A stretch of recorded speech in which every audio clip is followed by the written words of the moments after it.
अशोक आपल्या छोट्याशा रेस्टॉरंटमध्ये बसून पैसे मोजत होता की तेव्हा त्याचा बिझनेस पार्टनर राजेश येऊन त्याला बोलला, अरे वा अशोक, मी असं ऐकलंय की तुझ्या मॅगीच्या धंद्यामध्ये खूपच फायदा झालाय. जेव्हा मी तुला पार्टनरशिप करायचं बोलत होतो तर तू विनाकारणच घाबरत होता. तू बरोबर बोलत आहे अशोक. मला असं वाटत होतं की हा बिझनेस चालणारच नाही. तेव्हा अशोकच्या रेस्टॉरंटमध्ये काम करणारा मोहन नावाचा माणूस त्याला बोलतो, या व्यापाराला चालवण्यासाठी राजेश बाबूंचा सगळ्यात जास्त हात आहे. एवढा पैसा कमवून सुद्धा ते स्वयंपाकघरात स्वतः आपल्या हाताने ग्राहकांसाठी मॅगी बनवतात. तुझ्या कामापासून काम ठेव मोहन. तुला किती वेळेस सांगितलंय की आम्हा पार्टनरच्या गोष्टींवरती जास्त लक्ष नको देत जाऊ. एवढं बोलून अशोक आपल्या घरी निघून गेला. काय झालं हो, तुमच्या चेहऱ्यावर राग का आहे? मी आणि राजेशने मिळून एक सोबत रेस्टॉरंट उघडलं होतं, पण ज्याला बघू माझा पार्टनर राजेश त्याचीच तारीफ करत असतो.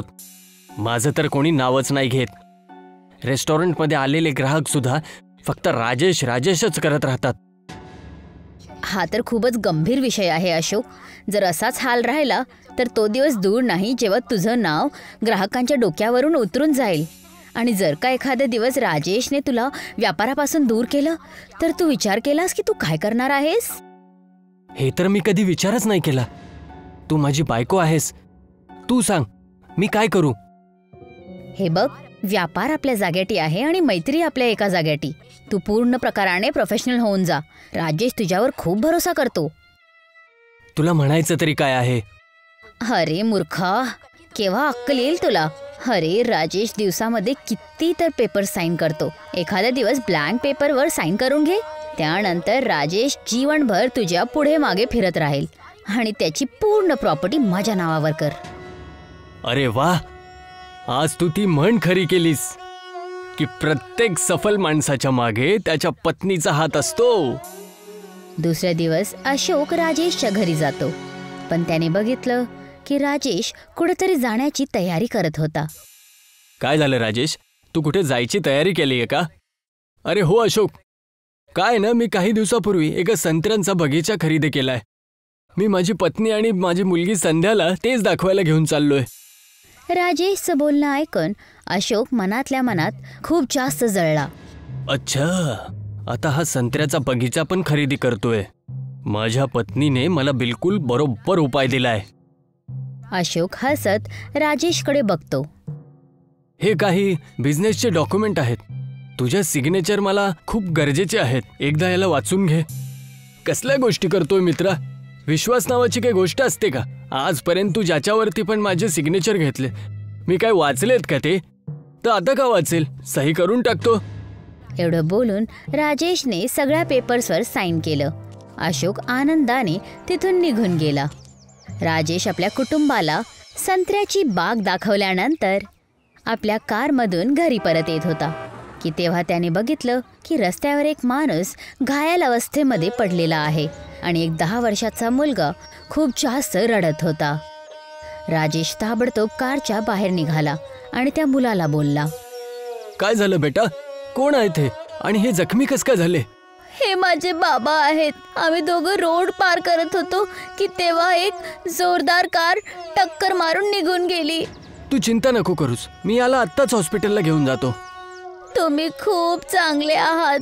नाहीतर इथून किती लोक निघाले. मी सगळ्यांकडून मदत मागितली पण कोणीही माझी मदत नाही केली. राजेश त्या माणसाला हॉस्पिटल घेऊन गेला. डॉक्टर त्या माणसाला बघून राजेशला बोलतात, आय एम सॉरी सर, हे आता ह्या जगात नाही राहिले. हे ऐकून तो मुलगा फुटून फुटून रडायला लागला. राजेशने त्या माणसाचा अंतिम संस्कार केला आणि त्या मुलाला आपल्या घरी घेऊन आला. लहान मुलाला रडताना बघून राजेशची मुलगी संध्या बोलते, काय नाव आहे तुझं? माझं नाव अंकुश आहे. तू चिंता नको करू अंकुश, आजपासून मी तुझी परवरिश करेल आणि मला तू तुझे वडिलांसारखं समज.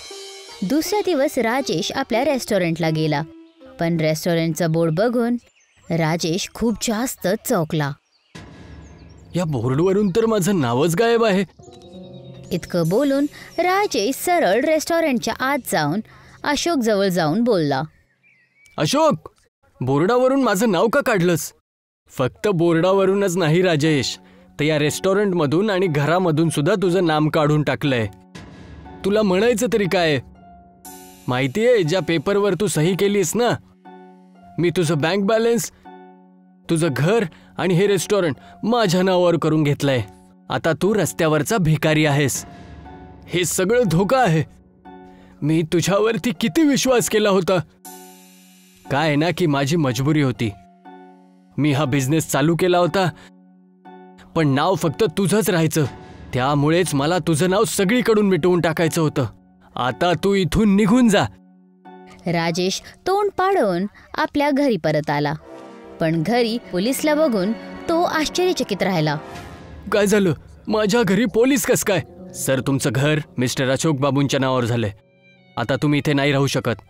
आणि हो, या घरातली कुठलीच वस्तू तुम्ही नाही घेऊन जाऊ शकत. आमच्यासोबत कोऑपरेट करा, नाहीतर आम्हाला तुम्हाला धक्के देऊन बाहेर काढावं लागेल. राजेश आपल्या बायको रुची आणि मुलगी संध्या आणि अंकुशला घेऊन घराच्या बाहेर पडला की तेव्हा भयानक पाऊस व्हायला लागला. आता आपण काय करायचं? तुमच्या पार्टनरने तर खूप मोठा धोका दिला आहे. मला तर हा अंकुशच मनहूस वाटतो. बघा ना, कालच हा आमच्या जीवनामध्ये आला आणि आमचं जीवन बर्बाद झालं. असं नाही बोलत संध्या. यामध्ये बिचारा अंकुशचा काही दोष नाहीये. पैमान तर माझा पार्टनर निघाला. राजेश आपल्या कुटुंबाला आपल्या बागीच्यामध्ये घेऊन गेला आणि ते सगळेजण रात्रभर संत्र्याच्या बागीच्यामध्ये पावसाळ्यात बसलेले होते. सकाळी अशोकची बायको रुची त्याला बोलते, आता काय करायचं हो? काल रात्रीपासून आम्ही उपाशी आहे. तुमचा बिझनेस पण तबाह झाला. माझ्या खिशामध्ये एक फुटी कवडी नाहीये रुची. तोपर्यंत याच संत्र्यांना खाऊन आपलं काम चालवा. इतकं बोलून राजेशने झाडावरून एक संत्र तोडलं, पण जसंच त्याने त्या संत्र्याला सोललं तर समोरचा दृश्य पाहून त्याचे डोळे आश्चर्याने मोठे झाले. संत्र्याच्या आत गरमागरम मॅगी होती. हे काय बाबा, संत्र्याच्या आत मॅगी? हा तर चमत्कार आहे. तेव्हा राजेशने बघितलं की जो संत्रा त्याने तोडला होता तो परत तिथेच उगला. राजेश हसत हसत आपल्या कुटुंबाकडे बघून बोलला, हे कसं होत आहे हे तर मला नाही माहिती. याच्या तर बद्दल मी नंतर पत्ता लावेल. पण मॅगीचा सुगंध सांगत आहे की ही एक चांगल्या किमतीने विकली जाईल. पण राजेश, आपल्याकडे तर आता जागा सुद्धा नाहीये. हिम्मत नको हारूस. आपला हा बगीचा हायवेच्या किनाऱ्यावर आहे. मी एक छोटासा लाकडाचा रेस्टॉरंट बनवेल आणि संत्रा मॅगी विकूयात. राजेश आणि त्याचं कुटुंब जंगलामधून लाकडं कापून घेऊन येतात आणि मेहनतीने लाकडांचा एक सुंदरसा रेस्टॉरंट बनवायला लागले. काही दिवसाच्या मेहनतीनंतर तिथे ते एकदम सुंदर दिसणारे रेस्टॉरंट बनवण्यामध्ये कामयाब झाले. राजेश संत्रे सोलून बसला तेव्हा एक लक्झरी कार तिथे येऊन थांबली. तुमचं नाव तर राजेश आहे ना? तुमच्या हाताची मॅगी तर दूरदूरपर्यंत प्रसिद्ध आहे. पण मी जे मॅगी आत्ता बघत आहे ती तर खूपच अद्भुत आहे. एकदा जर तुम्ही याला खाल्लं तर खातच राहताल. ही संत्रा मॅगी आहे. आणि एका संत्रा मॅगीची किंमत काय आहे? तसं तर हे खूप अनमोल आहे सर, पण तरी तुमच्यासाठी ह्या मॅगीची किंमत फक्त 2000 आहे. त्या बलवान माणसाने ताबडतोब 2000 रुपये राजेशला दिले आणि मॅगी खात खात मजा घ्यायला लागला. याच्यापेक्षा स्वादिष्ट मॅगी मी माझ्या पूर्ण जीवनात नाही खाल्ली आहे. मी एका 5 स्टार हॉटेलचा मालक आहे. का नाही तुम्ही ह्या संत्रा मॅगीची सप्लाय माझ्या 5 स्टार हॉटेलमध्ये करताल? बिलकुल करणार सर. राजेश त्या दिवसापासून 5 स्टार हॉटेलमध्ये संत्रा मॅगीची सप्लाय करू लागला आणि आपल्या लाकडाच्या रेस्टॉरंटमध्ये पण बसून संत्रा मॅगी विकायला लागला. काही दिवसानंतर राजेशची किस्मत त्याच्यावर मेहरबान झाली. त्याने बागाच्या आजूबाजूची संपूर्ण जमीन विकत घेतली आणि त्याने तिथे एक खूप मोठा बंगला बनवला. आमची संत्रा मॅगी पूर्ण शहरमध्ये प्रसिद्ध झाली आहे. पण अजूनपर्यंत आम्हाला हा रहस्य समजलं नाही की बागीच्यामध्ये त्या झाडावर संत्र्याच्या आत मॅगी कशी काय आली. हे तर मीच विचार करत आहे. आपण सगळे रात्रीच्या वेळी जेवढेही संत्रे तोडतो तेवढेच रात्री संत्रे परत उगवून येतात सकाळी.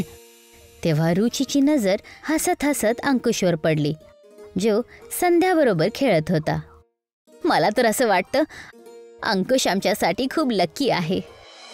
एक रात्री राजेश झोपलेला होता की तेव्हा अचानक त्याचे डोळे उघडले.